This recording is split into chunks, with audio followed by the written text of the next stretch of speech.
Jasa memang alat politik. Seluruh Malaysia tahu bahawa Jabatan Hal Ehwal Khas atau JASA merupakan unit propaganda politik parti pemerintah. Ketika Barisan Nasional berkuasa, JASA digunakan untuk menyerang pihak pembangkang dengan menggunakan wang rakyat.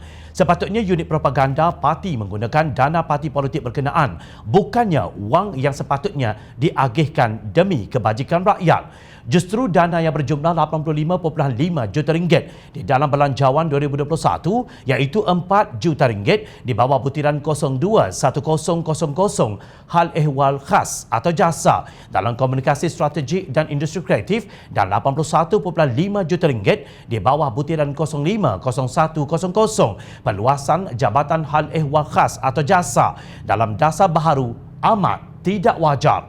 Peruntukan ini wajar dibatalkan dan cadangan mewujudkan semula jasa dibatalkan.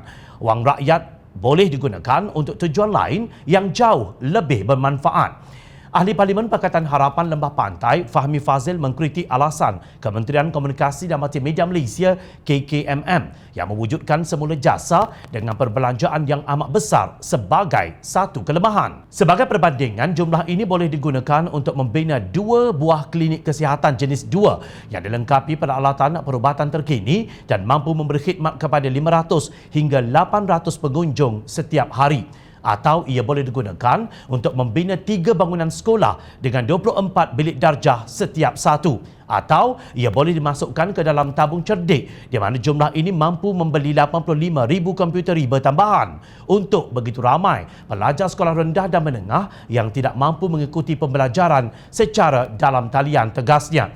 Menurut beliau, fungsi jasa bertindih dengan pelbagai agensi sedia ada termasuk Jabatan Penerangan RTM bernama TV, Komunikasi Strategik Stratcom, malah juga unit komunikasi korporat kementerian. Kenapa tidak dibelanjakan sahaja 85.5 juta ringgit ini untuk membeli peralatan baharu, menambah perjawatan dan memperkukuh badan-badan dan agensi-agensi sedia ada? Soalnya, beliau mempersoalkan sama ada Perikatan Nasional sebenarnya berkata bahawa agensi-agensi lain yang diberi lebih daripada 731 juta ringgit dalam belanjawan 2021 tidak mampu atau gagal melaksanakan tugas menyampaikan maklumat hingga ke akar umbi. Kononnya jasa dijenamakan semula demi menangani penyebaran berita palsu dan mewujudkan negara bangsa yang bersatu padu. Ahli Parlimen Pakatan Harapan Shah Alam Khalid Abdul Samad menyelar penubuhan jasa. Menurut beliau, jasa ditubuhkan kerana wakil rakyat kerajaan Tebuk Atap tidur. Nasib baiklah Permata tak nak dihidupkan balik. Atas alasan jasa nak dihidupkan balik pasal apa? Pasal wakil rakyat tak buat kerja. Kerana apa dikatakan wakil rakyat tak buat kerja? Kerana jasa inilah yang akan dihantarkan kepada setiap kawasan nak dapatkan maklumat. Kenapa? Wakil rakyat Perikatan Nasional tidur. Sepatutnya kerja untuk mendengar keresahan rakyat dan menyampaikan maklumat kepada mereka dilakukan oleh wakil rakyat dan ejen-ejen kerajaan sedia ada seperti ketua kampung dan sebagainya. Malah bekas pengarah jasa Datuk Dr. Puan Azhar Kassi sendiri menegur Menteri KKMM Datuk Saifuddin Abdullah supaya tidak perlu defensif bahawa jasa tidak ada kaitan politik kepada kerajaan. Dalam kenyataannya, jasa akan bertindak sebagai agensi penyebaran maklumat dan komunikasi kerajaan secara strategik.